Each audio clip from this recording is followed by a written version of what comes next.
Before we get started, thanks so much to Bill McGrath and everybody here named Gelati and Gary Rockwell and everyone with USARD. Thank you so much for giving us the opportunity to perform here today. We're extremely grateful.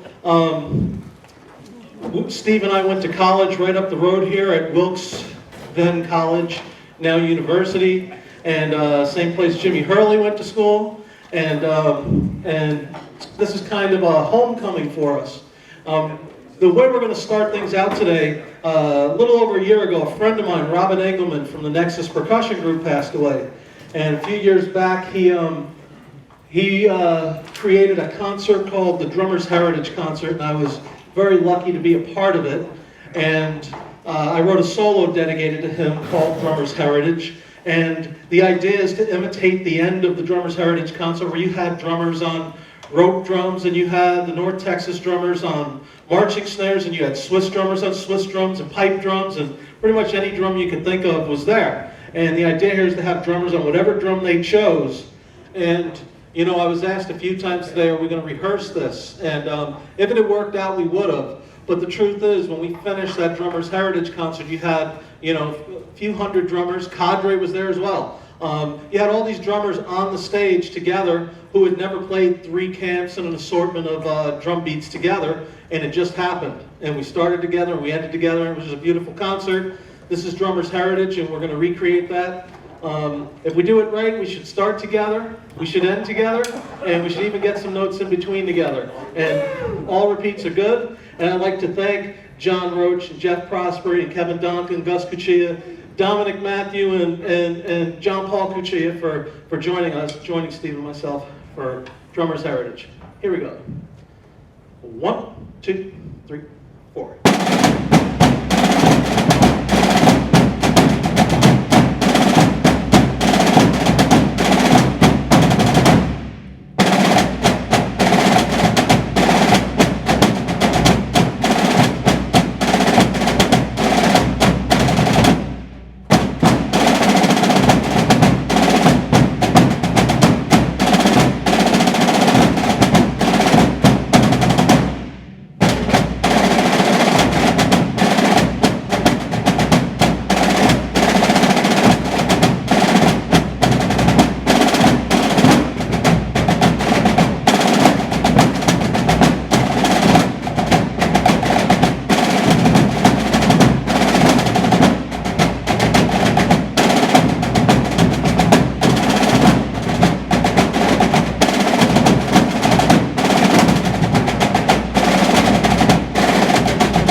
So, I'll talk while we move a few things here. Steve and I, as I mentioned, went to school together at Wilkes. And, you know, I took a couple of lessons with Joe Morello. But Steve is really a Joe Morello disciple and studied for 20 some odd years with Joe. And even brought his son to study with Joe, his son Tony. And that was 30 years ago when we were in college. That's where the whole idea for this clinic began. Joe came to our school, and we're hanging out in the hotel, and Joe asked me, I'd always heard this legend. Joe Morello goes to every town and wants to know who the best drummer in town is, and then he wants to take a lesson with them. And so we're in the hotel, and Joe Morello says to me, "Hey, did you ever hear of a guy named Earl Sturtz?" "Sure, I heard of Earl Sturtz, Rudimental legend." And he said, he was a drummer I always wanted to take a lesson with. It just kind of fulfilled that thing I had always heard about Joe, this never-ending desire to learn and to continue to learn. And, it goes to some of the stuff Kevin Donka said earlier today about always learning. Why learn it? Why not? Right? Joe Morello was a great example of that. And that we were in that hotel room, and Joe had said to me a couple times about, let's play some rudiments. Says, "You're a rudimental drummer?" "Of course." "Let's play some double drags." And of course we start playing them, and there was no way for me to keep up. He was just incredible, how fast his hands were and how much he had going on. Do you see more of these wire stands? Awesome. And then we played some flam. He says, rudimental drummers play flam paradiddle diddles. Of course we played them, and he just took off. It was just incredible. It was beautiful. And Steve, do you have a headset on? Yeah. So I'm going to have for Dominick Cuccia.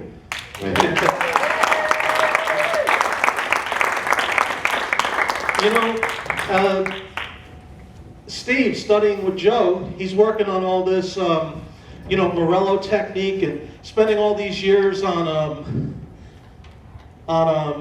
the stone, working out of the stone book and everything. And it's incredible to see that. Sorry, I'm trying to multitask here. It's incredible to see how Steve talked about the different rudiments and exercises and everything that he did with Morello. It wasn't just that technique that made him so famous, with this, using his arms and the way he used his fingers, the way he just used everything to create that technique. It wasn't just that. It was, he was way into the rudiments as well. And so now, from that time way back 30 years ago, we finally have had the opportunity, thanks to USARD, to really put this clinic together, to take some rudiments. I'll demonstrate them on an assortment of marching drums, and Steve will show you some ideas on drum set. And then at the end we have a piece. If we have time, we'll do some question and answer if anyone has any questions. But just to piggyback on what Dominick was saying, before we get into the clinic, I wanted to welcome my family. My family's in the house. My mom and my dad. John and my wife, Tammy, and my sons, Tony and Joey, are here. This is where I was born and raised. And when I was a teenager, I used to play gigs with different club date bands, polka bands, any band that would call me to play. I would play here at Gus Genetti's, and earlier this afternoon I saw Gus Genetti in the doorway checking out all the drummers, and I went up to him and I talked to him. And my father, who spent over 30 years working at Topps Chewing Gum in Duryea, he worked on the machinery that packed ring pops and cut baseball cards and wrapped bazooka bubblegum. He did that for 30 years, but he also played music and instilled musical values in myself and also my siblings and my kids. And so he was a member of the house band that played here at Gus Genetti's back in the 70s. And I asked Gus Genetti about that earlier today, and he was like, "Oh yeah, I remember your dad, and I remember the band he played with." So how about another hand from my parents?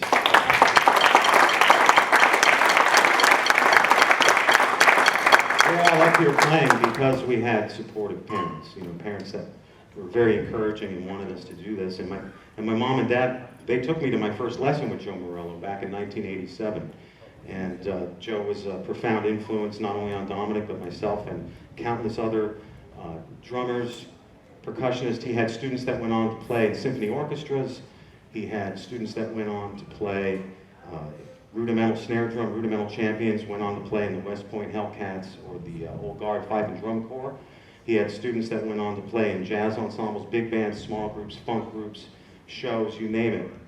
So he had this way of explaining his technique, which was essentially allowing the stick to do the work, playing with minimal physical effort, minimal physical tension, just allowing the sticks to freely rebound off of the surfaces that you're playing. And he really did stress rudiments in lessons. He stressed the single stroke roll, he stressed the double stroke roll, and he stressed the flam. He said those 3 rudiments, if you can get those 3 rudiments together, you can basically play any rudiment. And so we spent a lot of time working on those 3. Lots of endurance exercises. He considered your arm, your entire arm, your machine, or your car, if you will. And the engine that would drive the car would be your wrist. So he said your wrist is involved in all playing, in all areas of playing. And if you have to play soft or fast, you'll use your fingers. If you need power, you'll use your forearm or upper arm. And he was a student of George Lawrence Stone, and like Dominic mentioned, whenever he would come to a certain town where he knew there were great drummers, he'd want to get together and work out with them on the pad, or he would want to go study with them. He tried to study with Gus Moeller, but Gus Moeller wouldn't accept him as a student. He really wanted to learn that technique of using the forearm and upper arm, but he did it naturally anyway. He was a natural-born player, a natural-born teacher. He had incredible finger technique because he was a violinist from a very, very young age. So he had very, very fast fingers because he could control the strings of the violin. He saw Jascha Heifetz play with the Boston Symphony when he was young, so he decided after hearing that he would switch instruments. But just some background on Joe and how much he meant to me. My youngest son is actually named after him. And so he spoke at our wedding. My wife and I are celebrating our 25th wedding anniversary this summer. So we're going to break down some rudiments. We have time. Yep. We're here to talk about our approach.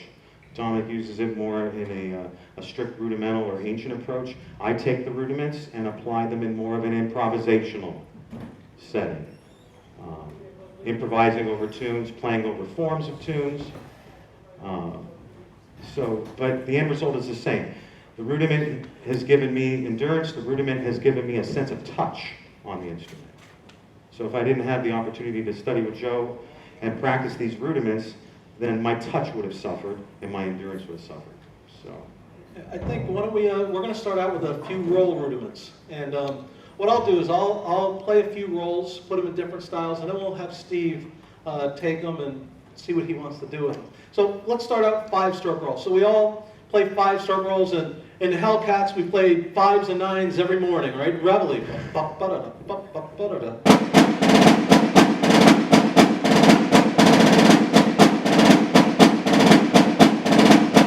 Thank you, Jeff Crosby, for continuing that tradition. But then there are other ways of playing the 5s. It's 6-8, right?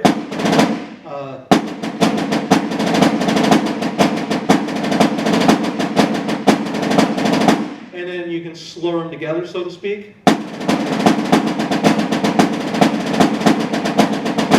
So many different ways that we all play 5-stroke rolls. Now, Steve, when he takes them, puts them on the drum set, it's a much different sound. But it's everything he's doing with 5-stroke roll is based on that same rudiment that everybody in this room plays. So the 5-stroke roll, usually when I'm applying it on the drums, I'm thinking in a triplet subdivision because most of the gigs that I do, whether it's with a large ensemble or a small ensemble, are jazz-oriented performances. So I'm always thinking in terms of triplets.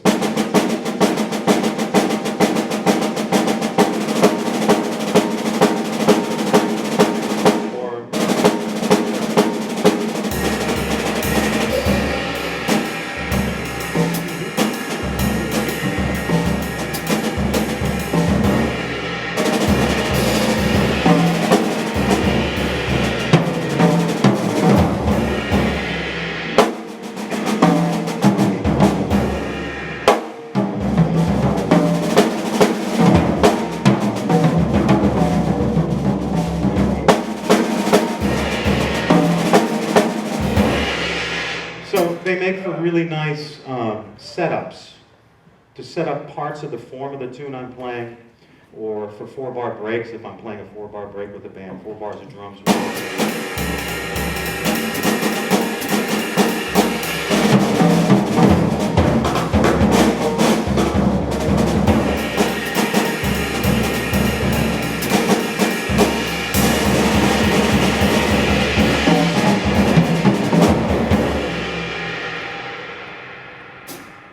like to use them with my students at Temple University and run them through different progressions of rhythm, starting with quarter note triplets. So 5-stroke roll in quarter note triplets would be 1, 2, 3, 4.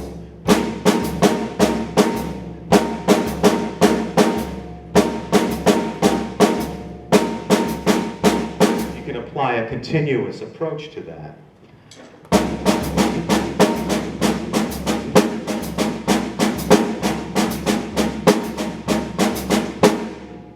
And then you could take it and put the rights on the bass drum and the lefts on the snare drum with the right simple pattern.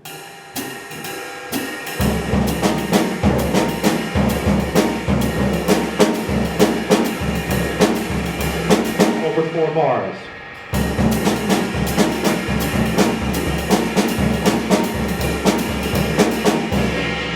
You can also run it through with swung 8th notes or shuffle.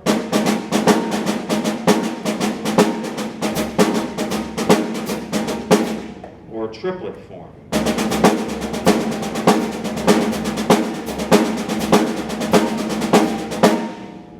Then you put the accents on the toms.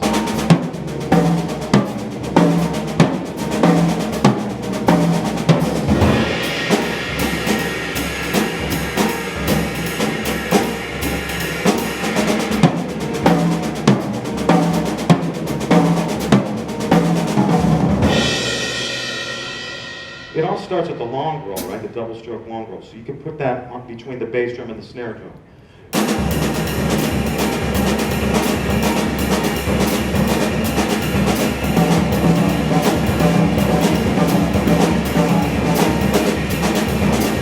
You can play any roll, just breaking it up like that. So quarter note triplets.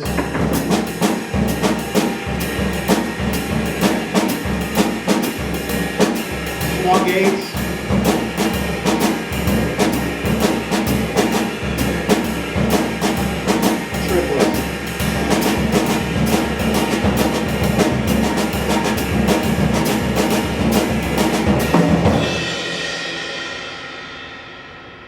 So these are just forms of coordinated independence exercises that I like to practice and I like to impart to my students so that you have control. You have control of the instrument, you have balance. That's the biggest difference between playing drum set and playing, say, rudimental snare drum or concert snare drum or concert percussion, is the added element of using your feet. So you're trying to get the rudiment balance between your hands and your feet. So you have sounds, you have a snare drum, you have toms, you have the bass drum and the hi-hats. So you have different surfaces, but you're still trying to get them to sound balanced or homogenized under one umbrella or under one pulse. Okay. Did that make sense how I broke up the rudiments, the 5-stroke rule between those different progressions? Does anyone have any questions about that? And you know, as Steve's playing that, he played some of them pretty fast, but a lot of them were at a slower tempo. And you know, I always talk about breaking down rudiments. And a student who's working on breaking down all of those rudiments, all of a sudden he moves to drum set, and all these different speeds make sense to him because he's broken them down at slower speeds, he gets the faster speeds, and then you can do whatever you have to. And then, like Steve said, you build up the coordination between your hands and your feet, and you know, you create some beautiful things. Flams? So how about the flamacute? All right, so that's a pretty cool rudiment. In fact, it's one of my favorites. Flamacutes, you know, most of the time, right, we're playing Crazy Army, Army 2/4, Army Monumental, and they're off the right hand. Some people like to accent the beginning and the end. And there's a drum solo that Charles W. Dickerson plays called Moeller's Flamacute. And Moeller takes the flamacutes off the right hand. He does set off the left. He puts them back to back. And he puts it into a rudimental solo. It goes like this.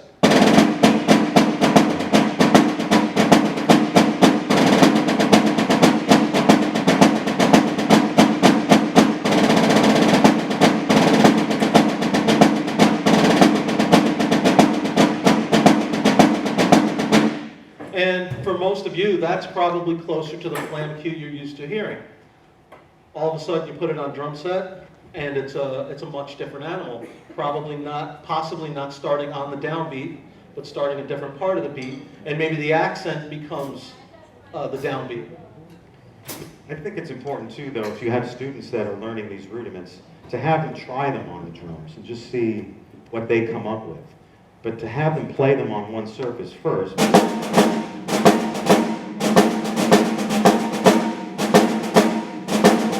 right, so that they can get a sense of balance on one surface, which all of you have, because you're all great rudimental snare drummers, and I'm sort of a rudimental snare drumming poser today. But it's an honor and a privilege for me to be here. You know, some of my best friends are, rudimental snare drummers, and I just try to hang on. I really do. But having your students learn these rudiments on a single plane before moving them on the drums, I think is important.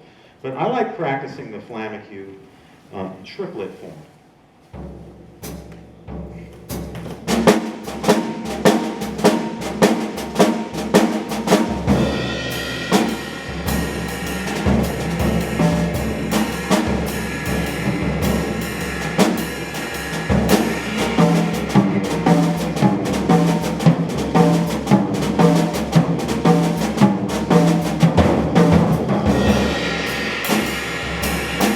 So it's displaced by an eighth note triplet, right? Or an eighth note of a triplet grouping. It's a 5-note grouping. 1, 2, 3, 4, 5.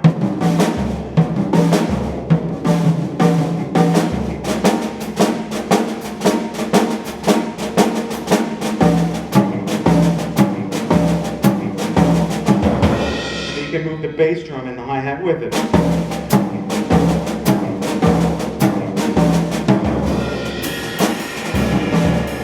It has a stumbling quality to it, almost Elvin Jones-like.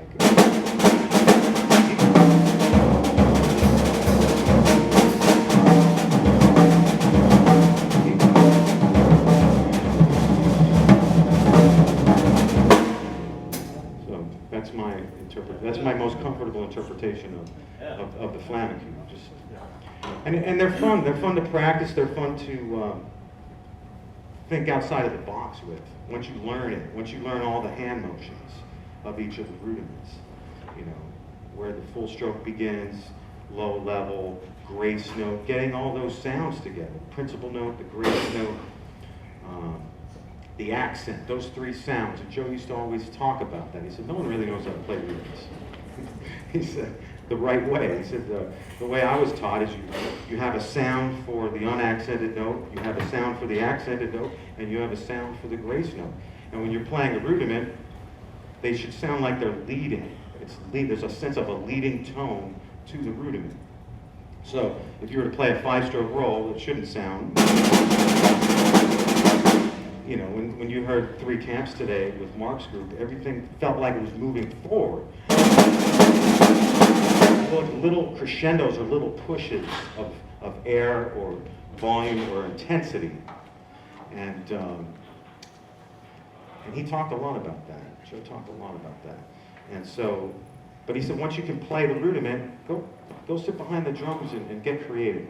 And I think that's the cool thing about working on the drums. If you have a good rudimental bass, a strong rudimental bass, you can also pick up his book, Rudimental Jazz, which he wrote in the late 1960s, where everything is written out. If you're more comfortable with reading, you can read all of the different solos and coordinated independence exercises that he has in that book. And it's available, again, through Modern Drummer, Rudimental Jazz. But I think it's fun to just get creative with them and try to solo over it. Yeah, flam tree. Flam tree. You want to come on up here? Do you think you can hook up that rope drum? Yeah. So when we were talking about flams, and we did flamacue, we put it on the drum set, but Steve was telling me about this exercise him and Joe used to do. Steve's going to hook it up. I'm going to play the one on the stand here, called the flam tree. And it goes through flams, flam taps, flam accents, flam paradiddles, flam double paradiddles, flam double paradiddles with an extra accent, and then flam paradiddle diddles. Right. And so we're going to see if I... The thing that we would play these exercises in lessons, And the whole time we would be playing, he would be having a conversation with me about, how's your mom, how's your dad, how's your sister, how's your family. And he never got lost in the form. So if he said, let's play this exercise and let's repeat it 25 times, even though he had a conversation throughout the entire exercise, he knew exactly when we went through that repetition the 25th time, and then boom, we were back at the top. Just brilliant teacher and player. So we'll try this. The flam tree, he calls it. Right? Not too fast. Not too fast. I was just going to say that to you. Not too fast. Okay. 1, 2, 3. So sing the flam.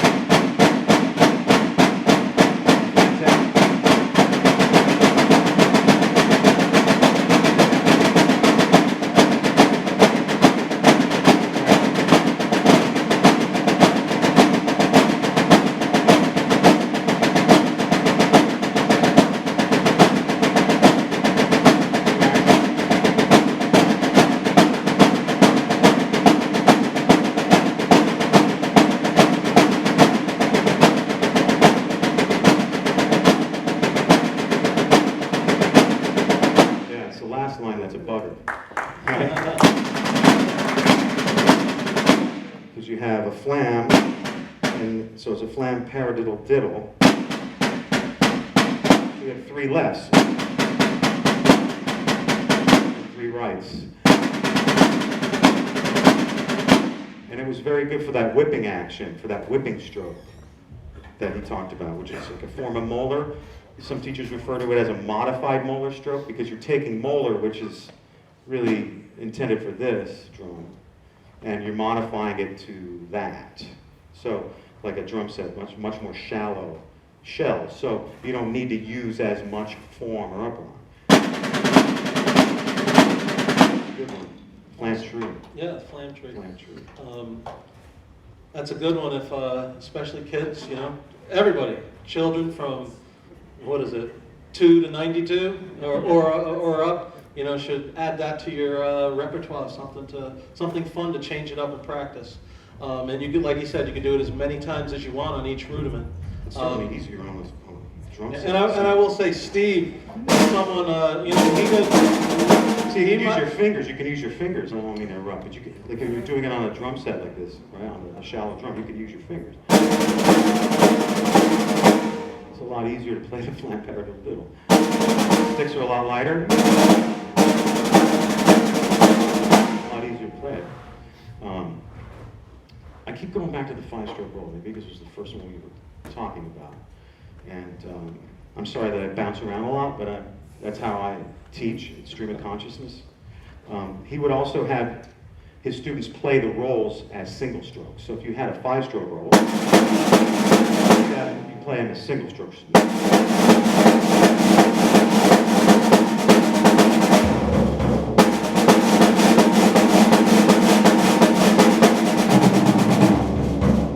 Just so that you work different muscle groups. You work your wrist, you work your fingers.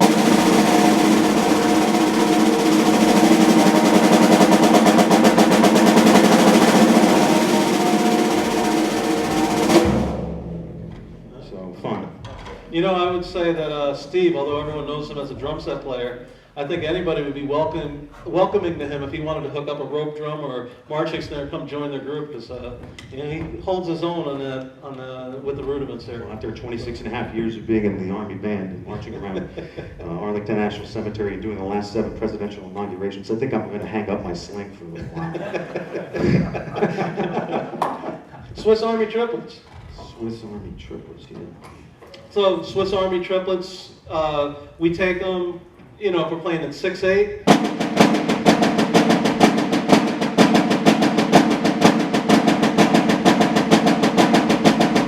in a little bit quicker, a sextuplet,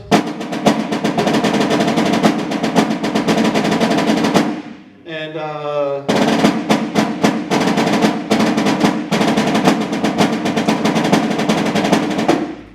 different variations of Swiss Army triplet. All of a sudden, that works well for jazz on a drum set. Yeah, the Swiss Army triplet, that was Tony Williams' favorite rudiment. If you watch footage of Tony Williams when I was with Miles, we had a 4-piece set, but as his career developed, he would use a much larger kit. He would have 3/4 toms, and it was a canary yellow set of drums. But he liked that rudiment, and if you separate your hands, you'll notice the shuffle is in the left hand. So if you play...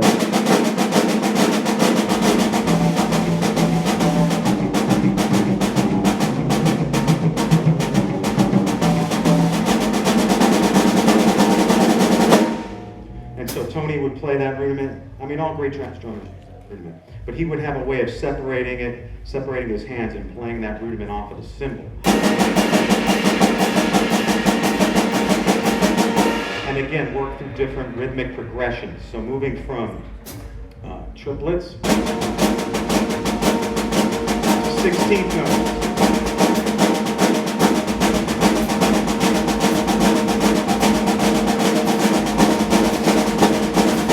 To a half note triplet. To 8 notes. But he would do it off the cymbal. So the effect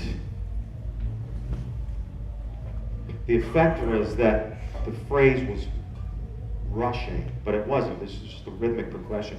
So it would be like...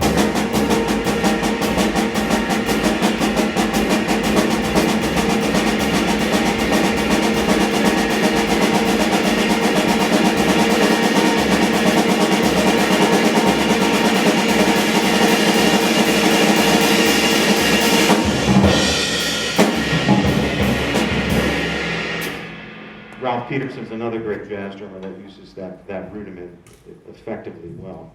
I've never really have taken the rudiments and come up with specific patterns. Like Gadd uses the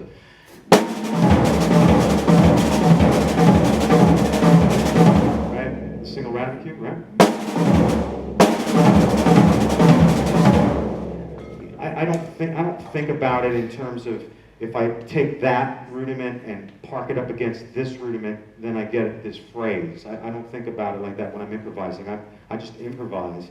And if something comes out, great. If it doesn't come out, it's not a mistake. It's just an improvisation. I'm just trying to go for it. And some days it's better than others, but that's why I continue to play drums, because it's a process of progress. I tell that to my students. I tell that to my son, who's a great drummer. Junior at University of North Florida, Tony Fidyk, playing in the top big band down there, studying with Danny Gottlieb, and tearing it up. How about a hand for my son, Tony Fidyk? So, that's why it's improvisation, right? You don't want to try to script everything you do when you're playing on the drums, I think. Yeah. I have one more, how about a grace note rudiment, real quick? What did we talk about? Maybe like the lesson 25? Lesson 25. So we, in 2/4, like Connecticut halftime, the B string.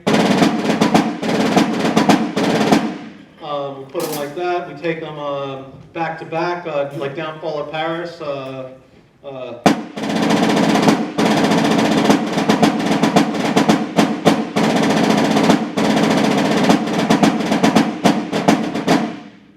We play them in all kinds of traditional ways.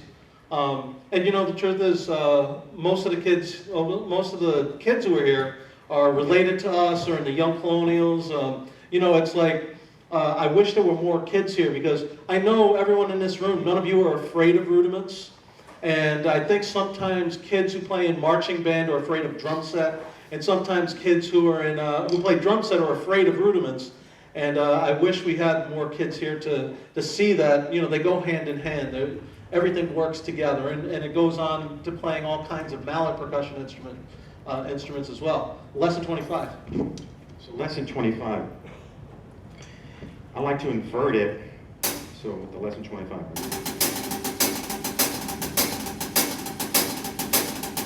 And then invert it.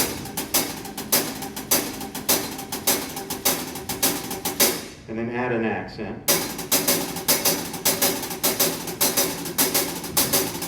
And then add different bass drum, different Brazilian or Afro-Cuban bass drum patterns.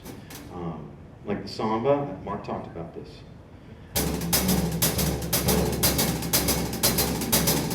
The cool thing about that rudiment is because of the grace note, everything spreads out a little bit. So it sounds less up and down, like an American or a gringo playing samba, versus someone who's actually from, you know. So when you add the grace note, it feels more triplety to me.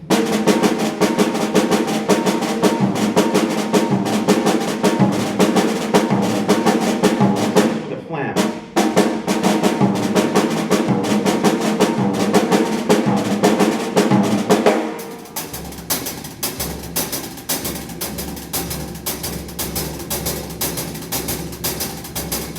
Or you could play a bio with that.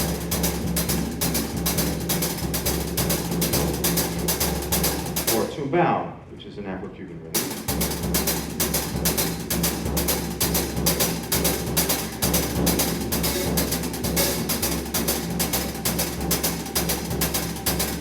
Right? Or you could play clave here and the tumbao there.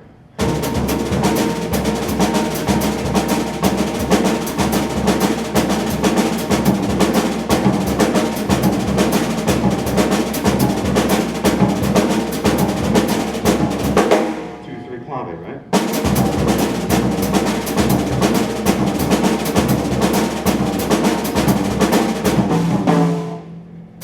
So, I guess that's the inverted lesson 25. Yeah. Fun. All right. You want to? Do we have any questions? Anyone out there have a question they'd like to ask? Anybody? Anybody? Anybody? Last chance? I think Yes. everybody's hungry. I wanted to study once with Joe Casadas. Oh, you did? No, I wanted to. He wouldn't take me on. He said, No, he's from Hazleton. I know. I went to Wilkes College too.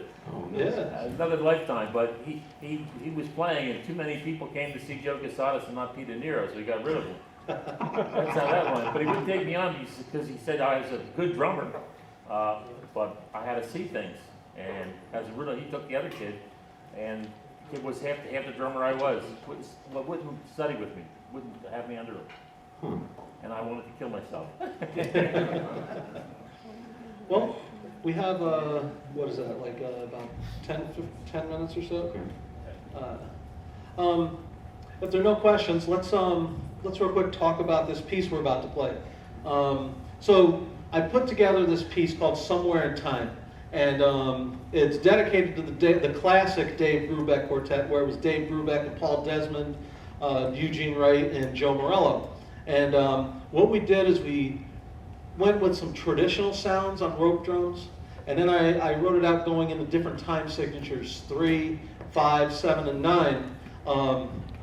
And using some of the sounds, you'll hear, if you're familiar with Blue Rondo a la Turk, you'll hear that basic rhythm. And unsquare dance, you'll hear a little bit of that rhythm, and if you're familiar with Take 5, you'll catch that. But what I did is I wrote out this, mostly a rudimental drum piece, and I gave Steve some ideas and said, you know, try this, try that, but do what you want with it. And so at times, Steve is playing rudimentally with me. At other times, he's playing different kinds of grooves. And, you know, it was kind of a collaborative effort. And, you know, being a rudimental drummer, I love double paradiddles. And I wrote this, what I thought was a pretty cool double paradiddle lick in 7. And Steve was working on it, and he said to me, you know what, as I'm playing this seems like something Joe would have played. So I think the spirit, you know, that we were trying to create really came through on the piece. Do you want to just hit a couple of sections?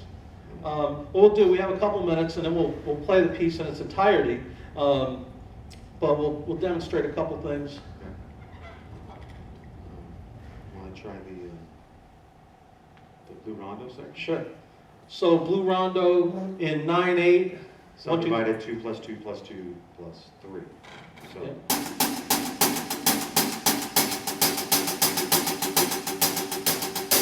And then I tried to make it a little rudimental, and then Steve did his thing with it, and You want to take it right at 157?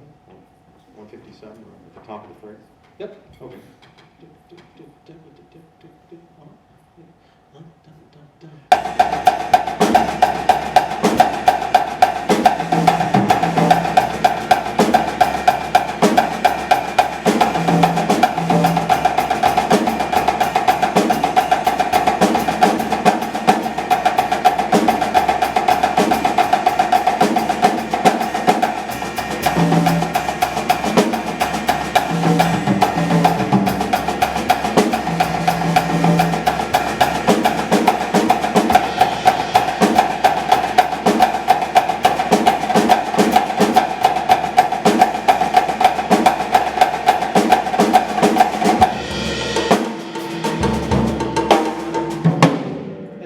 And I incorporated, some people have this choo-choos, and some people call them inverted windmills. I call them paraflittles. And I use the Swiss Army triplet at the end of it to get the 1, 2, 3, 1, 2, 1, 2, 1, 2, 1, 2, 3, and use that sticking to get me around there. And then at the end, I use, some people call them tap flams or doublés or inverts.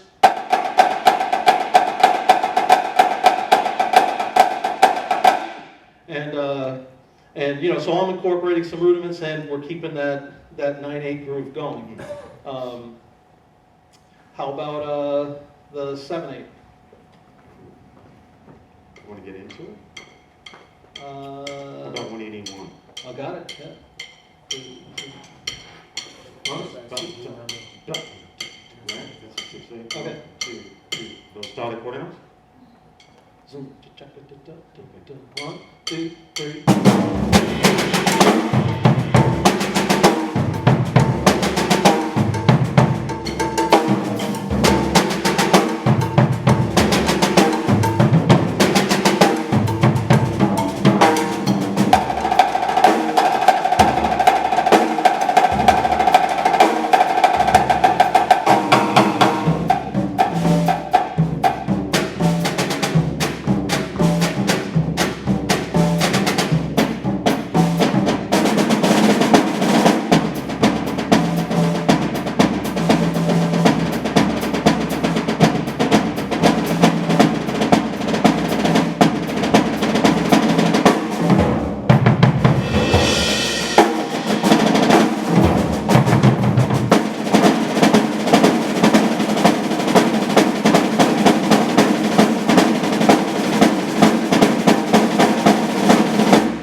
That was the double paradiddle lick at the end there that I was talking about in 7, that I think we both pretty much enjoyed working on. Yeah, it's fun.